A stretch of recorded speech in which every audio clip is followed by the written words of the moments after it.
think that we live in a world where echo chambers, because of the internet and because of X, Twitter, as it were, Reddit, we live in a world where echo chambers are very possible and very plausible. Most people decide to parrot their either favorite YouTuber, favorite Twitch streamer, pro player, or group of friends that all are feeling some specific way about a game or situation or political view. Now, the issue is that becomes worse when something is already being unfavored, right? Something already unfavorable is happening. And the reason why I mention that is because I want to show you guys a tweet. I want to show you guys a tweet. Where is...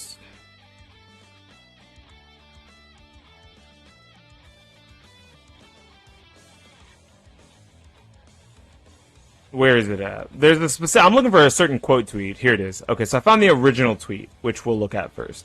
And the original tweet is one by Mr. Knee. And this is one of the greatest Tekken players in the world. Like, you could probably consider the GOAT of Tekken. The greatest of all time. Currently, people are like, Arslan Ash is the strongest Tekken 7 player. But before that, it was Knee. Knee has the most consistent and best results across all Tekken titles, which is good, right? And currently, he has some things to say about Tekken 8. My opinion, unfortunately, broken English. Remember, he is Korean. English is not his native language, so there are some things he'll say that just kind of don't make any sense or feel a little off, but roll with it. My opinion, Tekken 8 is not fun. Aggressive is actually just an absurdity. I think I don't adapt it to this game. As someone, I've been doing this since Tekken 1 so far. Tekken 8 is a lot of things I can't understand. Now, everyone is entitled to their opinion, and that's okay. I want people to understand, though, that they should form their own opinions based off of how they feel about a game, not the overarching community or their favorite players. And the reason why I say that is because Nia is viewing this game as, one, a legacy game. Probably three things. Three things, we'll get into it. One, as a legacy game. Two, as a game that he will be playing competitively for money. And three, as a game that is, in a sense, new and removing certain legacy features that he and other legacy Tekken players are very used to. So he's viewing it from the sense of a nostalgia fanboy. I guess that's the easiest way to put it, right? He said, I've been doing this since Tekken 1. So he's viewing it as from the sense of someone who views these games with a lot of nostalgia, and he's viewing it from the lens of someone who is probably going to be playing them competitively. Knee has very different reasons to find the game fun, good, or bad than you do as a person. Especially someone who's probably not competing at the highest level of play for money in the video game. Knee also says, I don't think I've adapted to this game, but that does not mean that Knee is losing a lot in Tekken 8. That does not mean that Knee is worse than he was before, or that the game is easier. As a matter of fact, if Knee isn't adapting to the game, that might mean that because he's viewing it as a legacy game, it might be harder than previous Tekken entries, because that legacy knowledge has been lost. Right? That's a nice way to view it. That is a nice way to think about it. And because he's viewing the game in a scope of someone who's looking to compete in the Tekken World Tour and make money off of the game and travel the world for the game, his wants for fun and playstyle are very different from yours, right? Aggressive is actually just an absurdity. Aggressive is actually just an absurdity, right? Aggressive play for some players is not fun, while for another, that aggressive play could be extremely fun and a huge attraction to the new systems of the game. There are probably tons of Tekken players, I can quote one right now, that like the direction that potentially Tekken 8 is going. What up, One Over Deluxe? That Tekken 8 is going before some of their bigger blunders. Though it's a new game and it's very divisive and some people aren't a fan of it. BDX is one of those players. He's very hopeful. He really likes the way the game is currently built and hopes that we can establish better defensive tools on top of the strong offense that exists in the game, right? Same thing with a player like Haywis. Likes the game for the most part, but has some issues with it. Another player who I think has even said that he prefers where it feels the direction of Tekken 8 is going over where Tekken 7 ended up is Speed Kicks. Speed Kicks also didn't like the more defensive nature of Tekken 7 in comparison to the aggressive nature of Tekken 8. You cannot build a game that will please everyone, that will satisfy everyone on the entire bell curve of fighting games. There are probably people all the way at that highest level of play, that God of Destruction, that Tekken God Supreme, that Tekken God, that are absolutely having a blast and loving the game. And there are people on the other end, in beginner, in Garyu, in Warrior Rank, that absolutely hate the game and can't stand it and aren't having fun with it. But all that means is that is a difference in playstyle and a difference in an opinion of fun. Right? And he even says at the beginning, my opinion, Tekken 8 is not fun. He doesn't say it as an objective fact. He just states his opinion that he doesn't think that the game is catering to legacy play, and that he doesn't like how aggressive it can be. We can look at his follow-up tweet before we look at some of the quotes. Actually, I have some quotes already, but we'll look at the follow-up tweet. He said, I didn't expect my opinion to be such a big topic. It has been 3 months since it is released. Honestly, you guys all know,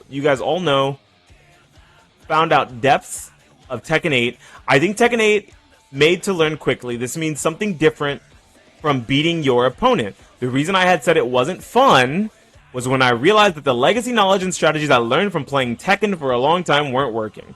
Because there is only reward in attack and no reward in defense. If you block, you've lost health. This is a new era of Tekken I probably haven't adapted.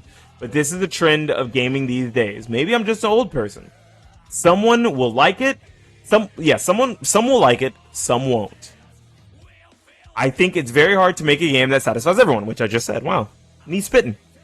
I'm not going to ask Bandai Namco to change the game to be good for pro-level players. Tekken 8 can be very good with a little modifications. It may be negative if you look at it as a legacy player, but I think I should just try to adapt to the new meta and enjoy Tekken 8. I will try hard because I really like Tekken. Sorry for the negative opinion, as it has just been released. So the problem with the last part is you can tell like he doesn't want to make Bandai Namco upset, which, yeah, like I think a lot of pro players are very worried about stepping on the toes of the community or the devs and like not having goodwill. That was something that Rengchu said in the previous Spag Tekken Talk or Heat Speak, where he was like, there's certain things I just won't say because I live in Japan. I'm very close to the development team, so I don't want to piss them off, basically. And that's okay. That is a decision to make. But I think you should voice your concerns about a game, but make sure they're known as concerns and as opinion, right? Because he even says here, if this is a new era of Tekken, I probably haven't adapted. This may be the trend.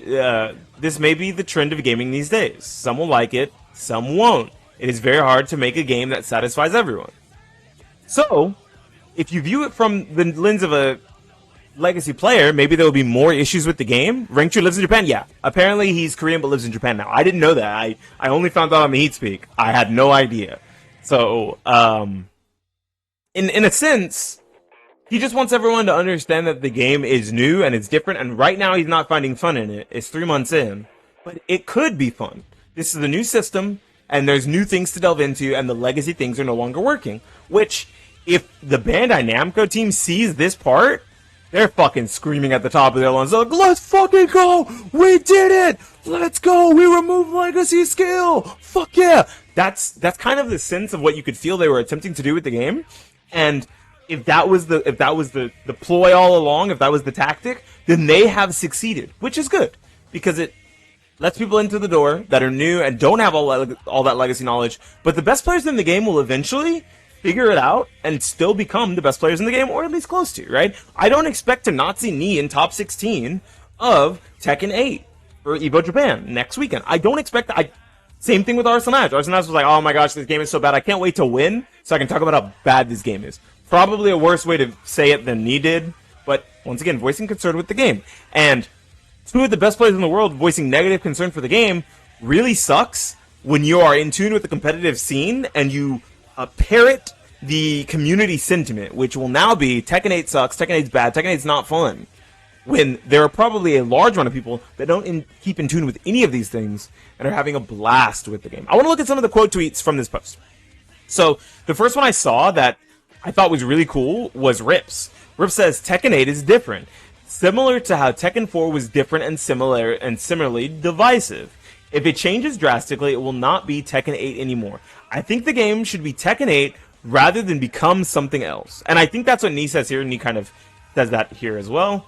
He says, I'm not going to ask Bandai Namco to change the game to be good for pro-level players. Tekken 8 can be very good with a little modifications, right? And I think the big thing here about pro-level players, that's not what you mean. What you mean is pro-level players who are good at, who are very strong and only very strong, or do the best on defense. Because there's probably offensive-minded Tekken 8 players who were very solid in 7 that were a little less strong because of how strong the defensive mechanics were. And I think that that makes for a different feeling, a different viewpoint from this specific topic, right? There's so much to digest in all of this, but we're going to look at a few more of the quote tweets, right? So here we also see... where was it? Oh, here we go. We also see Big Bird chiming in. Big Bird, it's a little different because he's a Street Fighter player, but he's at the top of the game in Street Fighter 6 and was at the top of the game in Street Fighter 5, right? So he says, I treat every Street Fighter game like it's its own game. It's why it's so easy for me to transition from Street Fighter 4 to Street Fighter 5 to Street Fighter 6. I understand it's hard for Tekken though because it's a legacy game, ... or at least it used to be. And the reason why that matters is because clearly the development team was trying hard to make sure that Tekken 8 is no longer a legacy game. That this is a new era for Tekken, a new way, a new entry point for people into the series who want to decide to get into Tekken and try it and maybe even get good at it, right? The problem is people seem to think that they've adapted these strategies and changes to make the game more fun casually, right? That, oh, if you make the game super aggro, super aggressive, go, go, go, it's gonna appease casuals, it's gonna be very flashy, but the casuals don't stick around for a long time, and those sales numbers aren't worth it in the long run because you're killing the competitive community for the game. Two things. The competitive community will always boil it down to the most condensed, strongest version of the game. I don't think that Tekken 7, at its highest levels of play, was necessarily the most depthful game, right? I think it takes a lot of depth to get to the highest point in Tekken because there's so much to learn, but once you get to the highest level, there's not as much depth going on the screen because you're no longer really knowledge checking each other. You understand that they know the strongest things in the game and that they know all the gimmicks, so you don't try them because the gimmicks get you killed because you can fuzzy duck, sidestep, back, Korean backdash, wave dash under will launch them, right? Things like that. So the game becomes significantly more sterile. And you can see that watching some of the highest level play for Tekken 7. It was very sterile. Tekken 8, once it's boiled down to its most efficient, could potentially still be very sterile. We don't know. The game is 3 months old. I've seen a lot of rounds of Tekken 8 go close to timeout or go to timeout because people are still playing solid defense even in these lottery, casino, coin flip systems that people say currently exist. Competitive players will always find the strongest strategies, while casuals just want to mash around and press buttons. What up, Kraylin? How you doing, bro? We just want to mash around and press buttons. Now, the reason why I say that people saying that building games for casuals is stupid, casuals are your selling point. I'm sorry, the competitive players will not keep a game funded. They may keep a game alive after the initial sales, but they will not keep a game funded. There is, if you made a game for the most hardcore of hardcore, it would probably have very bad reception and either lukewarm or very bad reception on launch, right? I think there was a time where people considered Street Fighter V the very bare bones starter pack of the kit. Hell yeah, man! The very bare bones starter pack of Street Fighter V. They said this game was designed with the most competitive players in mind, not us casuals. Like, this game is not built for casuals. It's not fun. There's not enough things to do. There's no content. There's like the game system is built this way, and it's like meant to feel very very rigid in its play patterns and game plan, so that the competitive players can always do the competitive things. People hated that for the beginning of Street Fighter V. It felt like the game had no life. If we did that with any Tekken game, we would have had the exact same. We'd have heard the exact same thing. Tekken always has a bunch of wacky stuff. It has rage. It has funny characters who aren't very good. It has super overtuned moves until you figure out how to beat them, right? They just took out all that fluff, then the game would be very fun for the competitive players, but very bad casually. And then word of mouth, the same way it's working here, for the highest level of competitive players, for the people who stay in tune with the competitive community but aren't very competitive themselves, they would get that sentiment. The casual community would be saying, no, don't buy that game. That game's not fun. Like, it's not good. It's not a very fun game. I wouldn't touch it. It's, like, not worth the $70. Look, go play Elden Ring. Go play Marvel Spider-Man 2. Go play Eternals of Avium. I think that's the name of that game. Go play any of those other games. Go play Sifu. It's a better fighting game. Don't play this. It's not fun. It's not worth your time. They need those casual sales. And creating the game in a way that is at least more fun for casuals, but still has that depth on the other end that we've still yet to see. We still don't know who the best characters in the game are.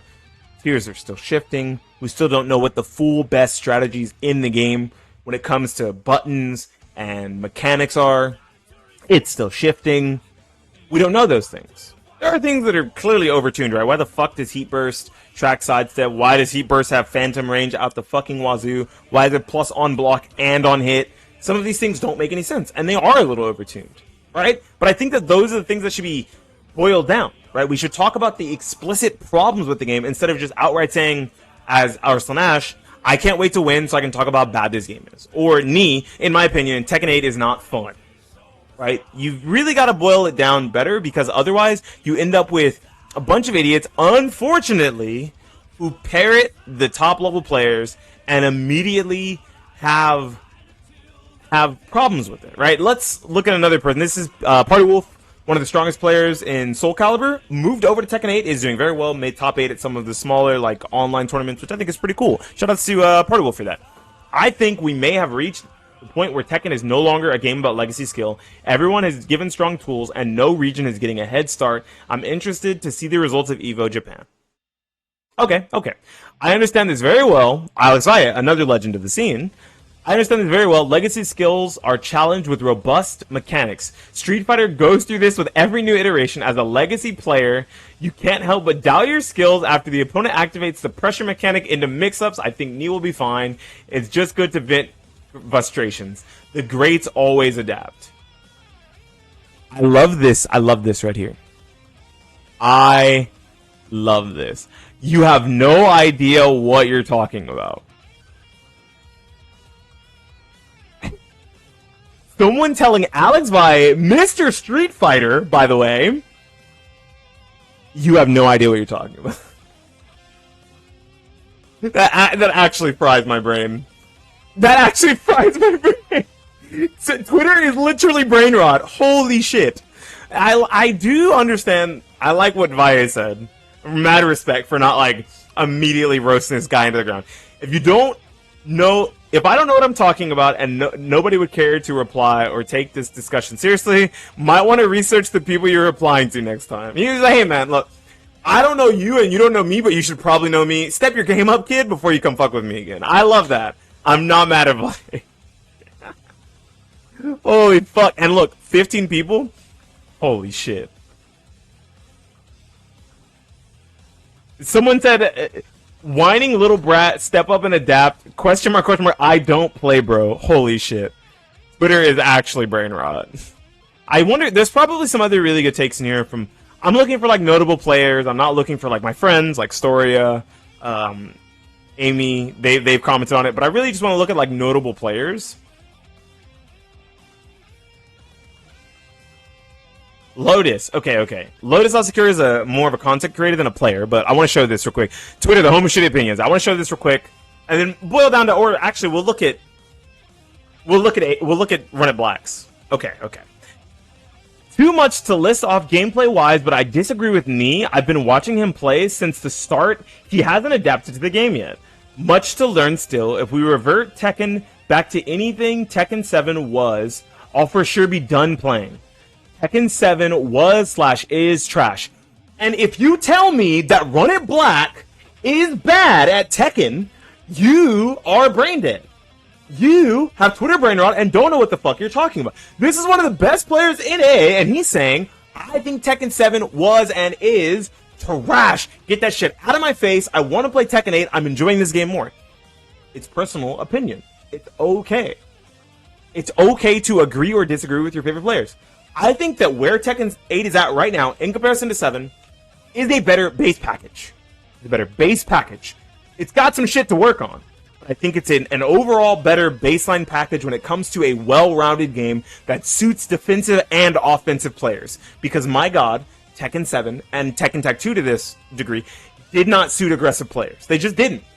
They just didn't. The best thing to do almost always boiled down to not doing anything. And that's not healthy for a game.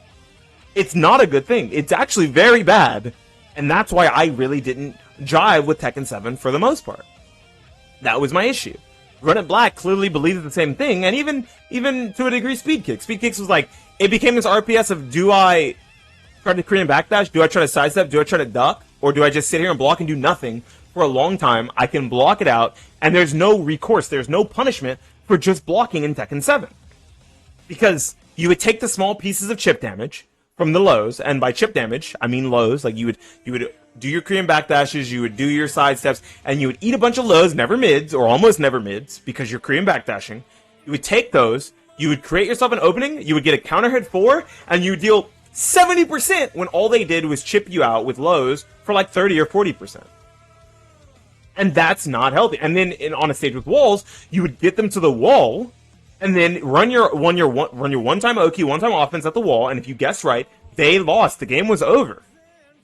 Vice versa, if it was an infinite stage, you're backdashing, sidestepping, like doing like quick crouches, like quick flash ducks and stuff, evading pressure, getting your small pokes, and either creating a lead through small pokes or creating a lead through that counter hit big launch into full combo, and then now you can run away for the rest of the game because there's an infinite stage. Tekken 7 had its problems. Street Fighter 5 had its problems. Street Fighter 4 had its problems. Tekken Tag 2 had its problems. We always look back on the previous iteration of a game and say that that version was better instead of talking about what we can do to fix the current version we have now, which is really unhealthy and really fucking stupid because it does not advance the narrative, it regresses it, and it just creates this cesspool of negativity around the game that you already fucking paid $70 for, and instead should find a way to enjoy and find the positivity that is future sight, that is foresight, that we can create in the game by talking about things that we can make better in the system that we have, instead of trying to destroy it, right? Personal anecdote, I had a lot of issues early on with Reverse Ledge. I didn't like a lot of things about Reverse Ledge in Soul Calibur 6 on launch. It gave way too much meter. It went through guard. If you blocked, you were fucked. You had to sidestep. They were really wide and extremely hard to sidestep for a lot of characters. The hitboxes were kind of like heat burst. Motherfucker.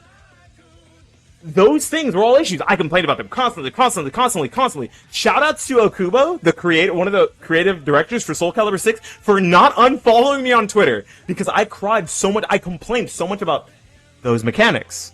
Soul Charge, Reverse Ledge, not necessarily the game, right? I would make little snide remarks about haha, Soul Calibur 6 sucks when I sidestep something and it wouldn't work. But generally, I showed positivity about the game. I showed off the game, I talked about the game, I streamed the game, I loved the game. I still love Soul Calibur 6, I think it's a really solid package. But I complained about the things that I had problems with. And I think enough people did that the devs started to notice. In-game Reverse Ledge is now plus on block, and on hit it creates the Reverse Ledge mechanic, but you can now block it. They added a mechanic called something guard. There's guard impact, and there's a new one, resist impact or something. And resist impact lets you break through on hit, so you don't have to deal with the on hit mechanic. It lets you break through Reverse Ledge. You no longer have to deal with Reverse Ledge. If you have 50 meter, you can use 50 meter to break through Reverse Ledge. Cool.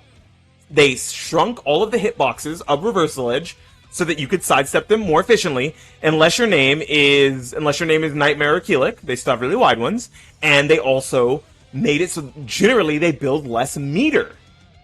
Right? They did all of these system mechanic changes to tone down Reverse Ledge to make it significantly weaker. Now, do I think it's a good mechanic? Fuck no. I still think it's ass. But do I think it's better than it was on launch and it's significantly more tolerable now? Yes, abso-fucking-lutely. And that's a perfect direction for the game. Though I think Soul Calibur would work just fine without Reverse Ledge, and they don't really need it, if they just took it out of the game, they would have never found a better common ground solution for making the mechanic better. Now maybe they'll have a reversal edge in the next game, and it'll be even less less overtuned. It'll be tuned down even more because they found a middle ground with the competitive player base. Same thing with GIs. GIs were crazy on launch, and they nerfed GIs significantly. There is tons of things that you can complain about in a game, but I think generally the broad stroke generalizations of game bad, game good, game not fun, game fun is really unhealthy. And we should delve deeper into the mechanics that we like and don't like, and the system things, like the gameplay orients of what we like and don't like. So we can create a more well-balanced product that more people will enjoy, not just top-level players, not just casual players. That's just my opinion. This was a pretty big rant. If you enjoyed it, like the video. Comment down below about if you're having fun with Tekken 8, if you're not having fun with Tekken 8, what would you change about the game to make it more fun for you, make it more fun for others? What are some of the system mechanic things you would do? And for the love of God, don't just say remove heat. Maybe tone down heat. And explain how you would do so in the comment section down below. Let's have a real, honest to God, positive discussion about what we could do to change the game if we're not having fun, or why we're having fun with the game as it is now. Anyways, this has been Beanie Thuggish. Subscribe to the channel. I don't know if I said that. This has been Beanie Thuggish for the YouTubes, talking about top player opinions in fighting games, specifically Tekken 8, why people are having fun or not having fun with Tekken 8, signing out and saying peace.